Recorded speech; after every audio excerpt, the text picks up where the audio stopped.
और मुआशी टीम और IMF के दरमियान आज से इक्तिसादी जायजा मुज़ाकरात। मुआशी टीम और IMF के वफ्द के दरमियान तारुफी सेशन हुआ। मुआशी टीम वफ्द को मुल्की मुआशी सूरत हाल बारे पेशरफ्त से आगाह करेगी।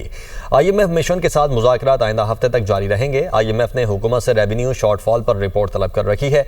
FBR मुज़ाकरात में IMF को टैक्स मुहासिल पर रिपोर्ट पेश करेगा। जायजा मिशन के मुख्तलिफ वजारतों और डिवीजन से अलग अलग मुज़ाकरात भी शेड्यूल हैं।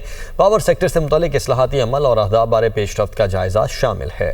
और मुआशी टीम और IMF के दरमियान आज से इक्तिसादी जायजा मुज़ाकरात। मुआशी टीम और IMF के वफ्द के दरमियान तारुफी सेशन हुआ। मुआशी टीम वफ्द को मुल्की मुआशी सूरत हाल बारे पेशरफ्त से आगाह करेगी।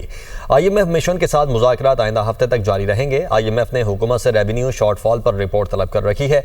FBR मुज़ाकरात में IMF को टैक्स मुहासिल पर रिपोर्ट पेश करेगा। जायजा मिशन के मुख्तलिफ वजारतों और डिवीजन से अलग अलग मुज़ाकरात भी शेड्यूल हैं। पावर सेक्टर से मुतालिक इस्लाहाती अमल और अहदाफ बारे पेशरफ्त का जायजा शामिल